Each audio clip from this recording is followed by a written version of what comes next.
You're locked in to the hottest station on the planet. Resistance is futile. The revolution has begun.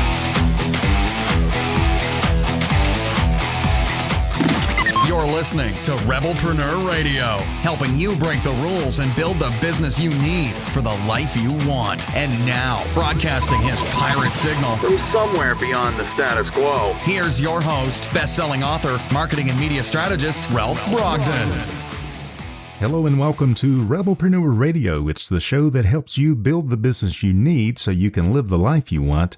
I'm Ralph Brogden. You know, I get a lot of questions from clients and from other interested people about personal branding. Is it important? Is it necessary? And people say, well, I'm just a small, independently owned and operated, self-employed person. Do I really need to think about personal branding? I'm not a big corporation.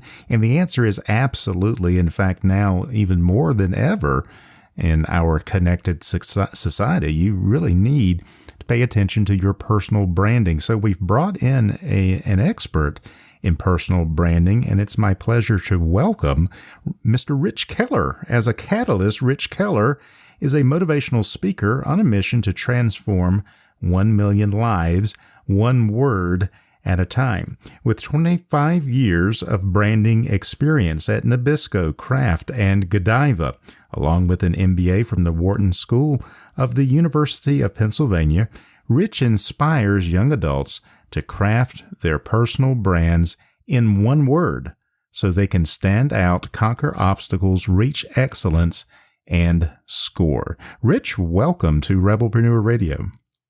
Thank you for having me, Ralph. I'm excited to be here. I love the word Rebelpreneur. That's a one word. Yeah, I didn't think about that till you mentioned it, but it is one word. And man, I had to go through a lot of challenges to be able to acquire that intellectual property, or at least the domain name, and then build up the intellectual property. And you're right. That does fit in with the one-word philosophy of branding there. So that's interesting. We'll talk about one-word branding here in just 1 minute. First, tell us a little bit about yourself. How did you get started down this road of being a motivational speaker, and what were some of the experiences along the way that shaped you into who you are now? And just keeping in mind that we've only got 25 minutes. No. Because I love that. You have a great big story, and I don't know that an hour would do it justice, but tell us a little bit more about yourself. Yeah, no, thank you for asking that question. I love to share sort of my journey. So I like to refer to myself as a recovering corporate brand marketer, brand marketing executive who walked away from a successful 25-year career to impact the lives of young adults. And basically, I grew up in a really challenging home where I felt invisible with zero value. And, I was always made to feel that I wasn't smart enough. I wasn't athletic enough. My parents fought all the time. I battled cancer at 26 years old. My wife had a battle with cancer at 43. Thankfully, both of us doing really well today. And throughout my brand marketing career, I crafted identities for some of the world's most iconic brands, like Planters Peanuts, Godiva Chocolate, Chips Ahoy Cookies, to name a few, using just one word. And that one word is the core value each brand brings to a consumer's life. If you stop and think about it, money is an exchange of core value.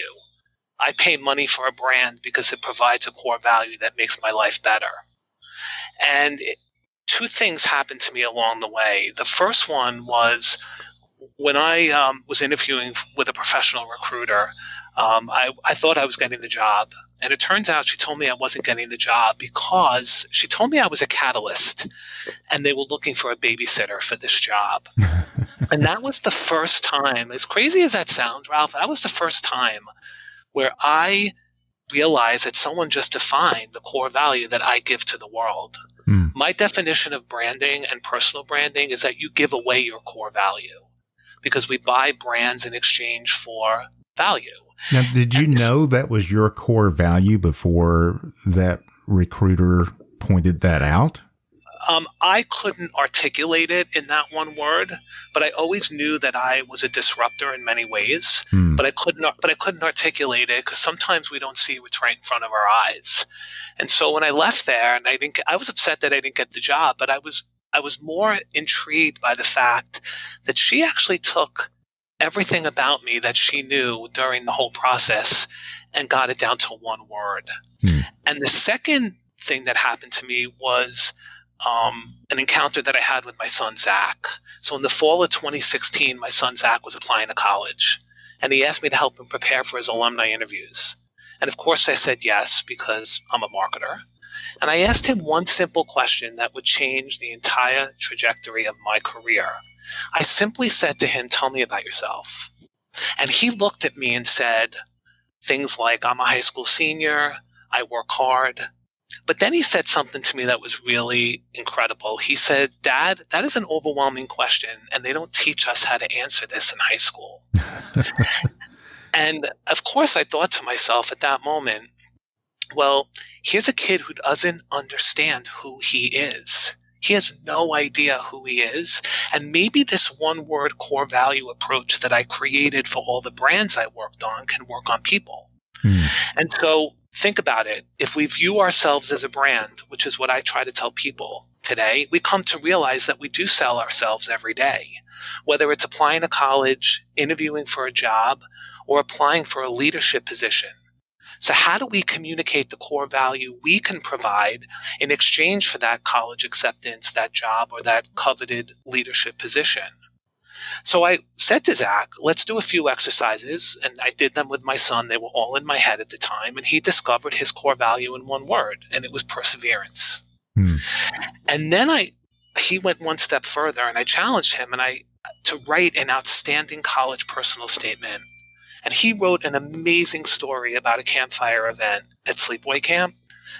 This kid did not travel the country in high school. He didn't solve world hunger. He didn't come up with a new idea.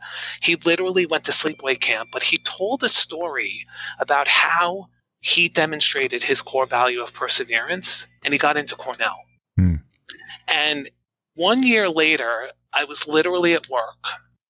And I thought to myself, I had enough. Like, I loved my brand career, but I wanted to impact the lives of people. And I literally at my desk thought to myself, what if I traveled the country to motivate young adults to consider how the power of crafting their personal brand with just one word can transform how they are seen by the world, so that they can stand out, conquer obstacles, reach excellence. Literally, I wrote that on a pad in my office at work. And my SCORE platform was born, and I left my career. I left on great terms. I took a huge leap. Obviously, I'm a catalyst. That's what catalysts do as I look back.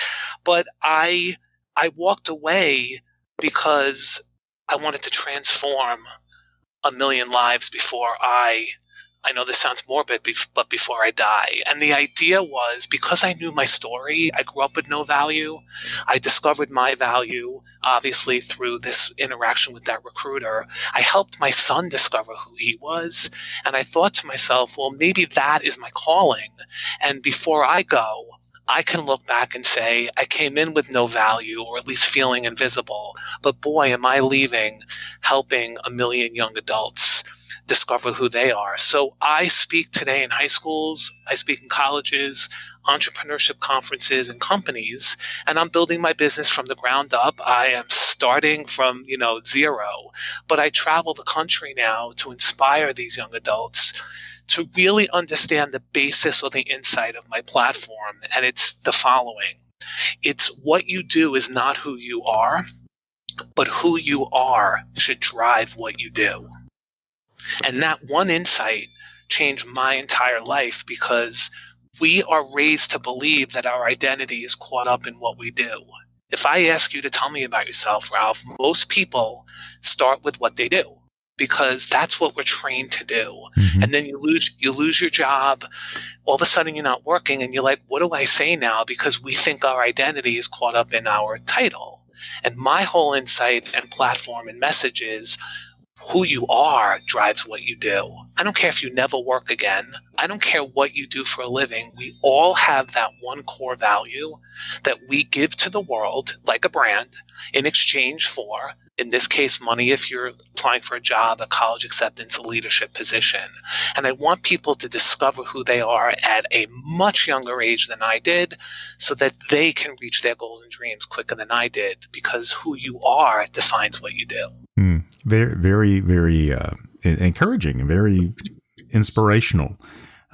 Thank you. I've got some experience in the branding arena, corporate branding agency experience, where we try to sit down and come up with this brand. And so I want to explore this idea of the one word. Now, some people will say, I love the simplicity of it, by the way. Yep. Some people will say, well, I can hear a client saying this. We are far too complex and far too complicated to communicate who we are in just one word.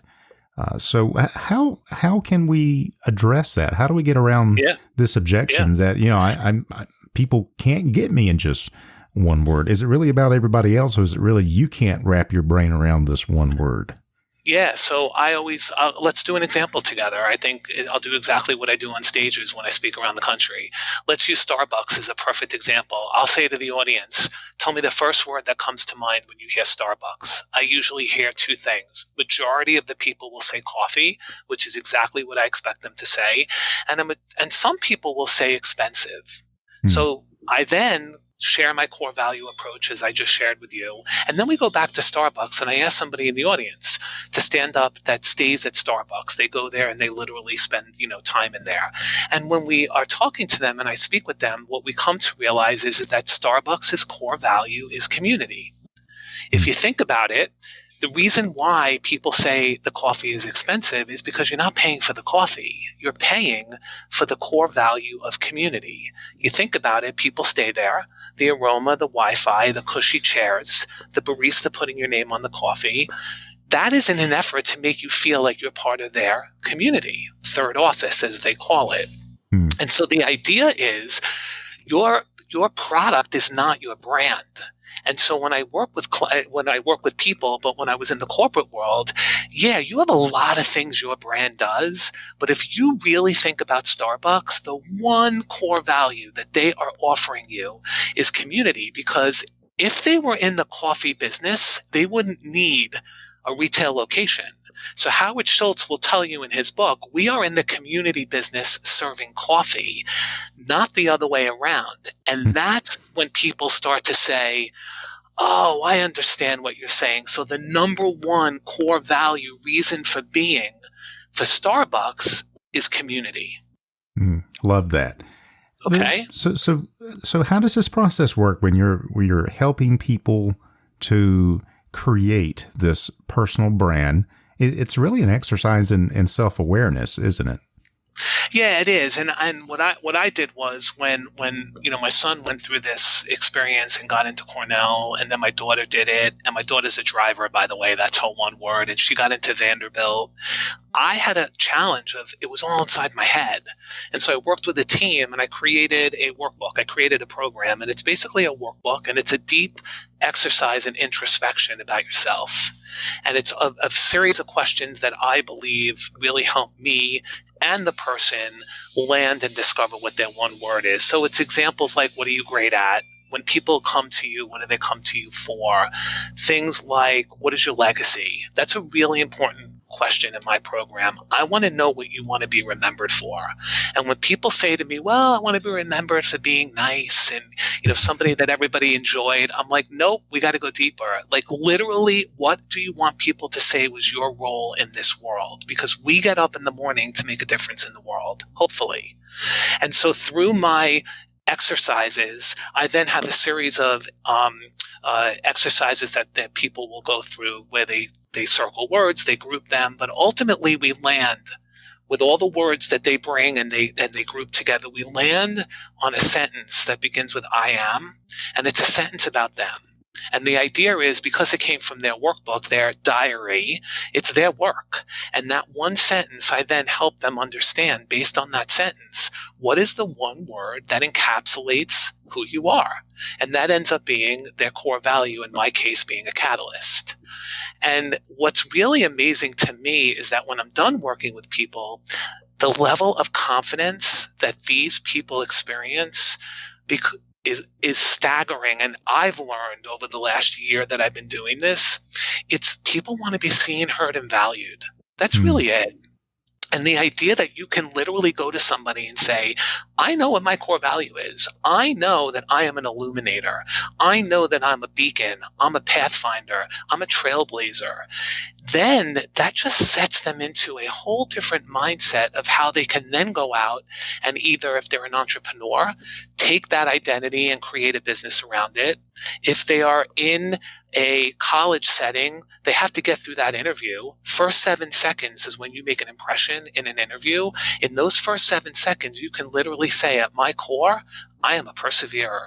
And let me tell you why. You all of a sudden are very different in that interview than the 10 other people who came in and said, I'm a senior, I'm a intern last summer at X, Y, and Z. You're starting with who you are.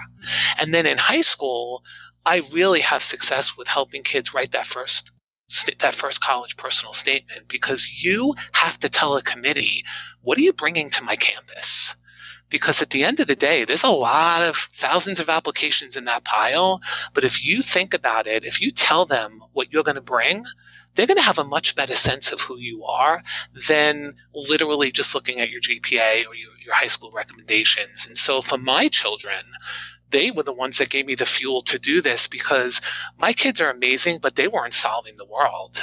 But they got into incredibly powerful schools because they were able to articulate their story very clearly using that one word.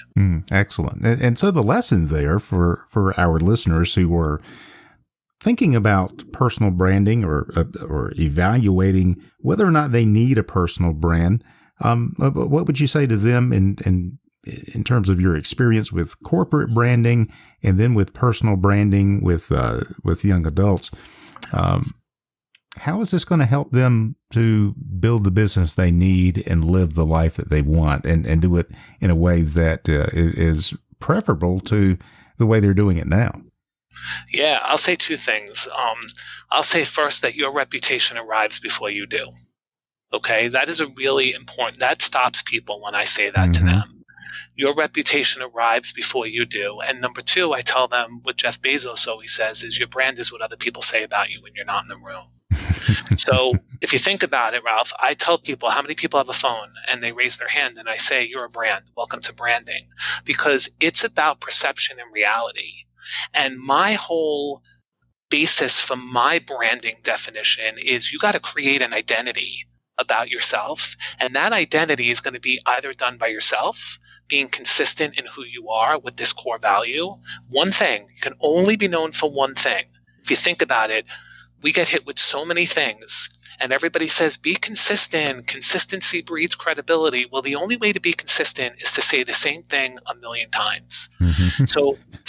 Because we now have phones and we're all excited about selfies and posting and everything's great, there's a downside to that. And the downside is, and I tell this to young adults, my kids especially, the downside is when I go and look you up, which I'm going to do, I look up everybody we interview when I was in the corporate world.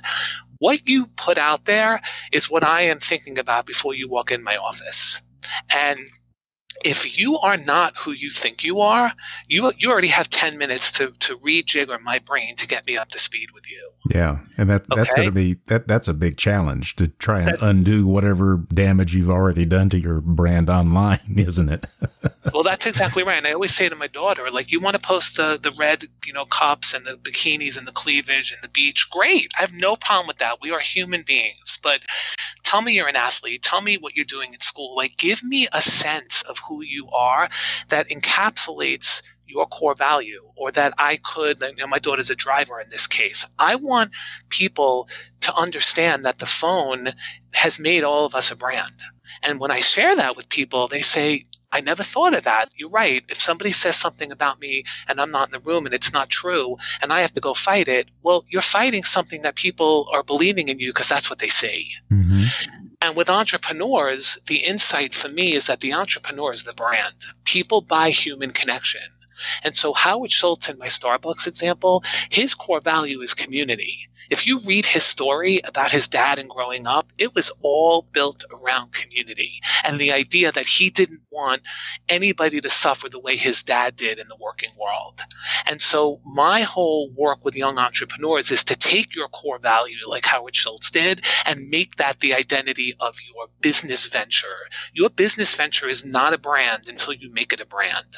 And so the whole goal is for the entrepreneur to get in front of the venture so that people buy Howard Schultz, Steve Jobs, Sarah Blakely. Think about all the CEOs that everybody knows. It's because they put themselves in the front of their venture. And eventually, that core value seeps into the venture like a child. And over the years, it now takes on that identity of the CEO. And so I work with a lot of young entrepreneurs to help them discover that core value and then create their business around it because people are buying the entrepreneur. And I think Howard Schultz and Steve Jobs and Sarah Blakely have been brilliant in doing that with their brands, and they're billion-dollar brands, so they must have done something right. Yeah, absolutely. Well, you have a lot going on in a lot of different areas. You have your speaking, your entrepreneur program, lots of things on your website at therichkeller.com. And we'll have that link on the Rebelpreneur website so that people can check you out. But, Rich, what are you working on right now that's got you really excited that you'd like to share with our listeners? Thank you for allowing me to do that. I am actually working on a podcast that I'm launching this summer. And I've been very busy trying to make that happen. The name of the podcast is called The Catalyst Effect. Being a catalyst myself, where one word is all it takes to stand out, conquer obstacles, reach excellence, and score. And I'm going to give listeners an opportunity to meet the people who have experienced the catalyst effect and are now part of my one-word movement. So I've been working on that, and I really want to showcase the stories of the people that I have been working with because I want people to be inspired by what other people are doing with just one word. That's it. It just takes that one word, as crazy as it sounds. And I love when people challenge me on, can you really do that? Because when I'm done with them, it really is, it's life-changing. And I'm just so grateful that I have the opportunity to help people. And my podcast will showcase those people. Excellent. I think the greatest takeaway from this conversation, if you're listening and you buy into this idea of personal branding, which is really part of reputation management, and that's another way that we could approach it. It's managing it. I call it mastering your message. That's my mantra. But realizing that your message is more than just the words that you say. It is this whole experience that and this reputation and the visual, the voice, the vibe, and the value. That's my my personal branding schematic there. I love it. So that we can check it off and make sure that everything is congruent, that what you say lines up with how you come across, how you make people feel. But at the end of the day, there's got to be value there. And that's where this idea of personal branding and your one-word movement, I think, can really cut through the clutter, help people to really simplify this and really get in touch with who they are and what they do and how that changes the lives of the people that they're working with. So I appreciate the conversation and thanks so much for challenging us. Any final thoughts or words of wisdom that you'd like to leave us with? Yeah, I'd love to say a couple of things really quickly. As I said, your product is not your brand. Your brand is your core value, and you use your product to drive your core values. So Starbucks uses coffee to drive community. They use their product to drive the core value of community, and they're in the community business. The second thing I would say is, and this is something I had to learn throughout my career, and it's really powerful, be the guide, not the hero of your story. People hear personal branding and they think it's all about them. And the whole point of a personal brand is to be the guide and put your value into other people's hands. And if you be the guide and help the hero win, which is the admissions committee or the company that needs to hire a great person or the leadership position the company needs to fill. Be the guide, never the hero of your story, and give away your core values so the heroes win. That's the whole essence of a brand that I want to share. And then I'll finally say that people buy human connection. You've got to be emotional. You've got to share your story. We make decisions with our heart, not our head. That's why we spend $7 on a cup of coffee. Because if you think about it, I mean, if you rationally thought about it, Ralph, $7 for milk and a little coffee, you're paying for the community. And if people would step back and say, what is the emotional value I give to people when I'm around them? That's where we make our decisions with our heart, not our head. And that's why we spend money on $800 iPhones and $80 pair of Spanx, because we're buying confidence for Spanx, simplicity for Apple, and community for Starbucks. So as a person, what are you giving away? I give away catalyst. I disrupt the way people think to discover who they are. Ask yourself that, and the game is a real changer for you, I promise. Love that. Love that. I've been speaking with Rich Keller. He is a catalyst, a motivational speaker on a mission to transform 1 million lives one word at a time. Rich inspires young adults to craft their personal brands, and he certainly inspires us as well. And he says that you can do that in one word, so you can stand out, conquer obstacles, reach excellence, and score. Find out more at therichkeller.com. Rich, thank you so much for being on Rebelpreneur Radio today. I really appreciate it. Oh, thanks for having me. So grateful to be here. Speak soon. You've been listening to Rebelpreneur Radio with Ralph Brogden. Download the show notes and much more at rebelpreneur.com.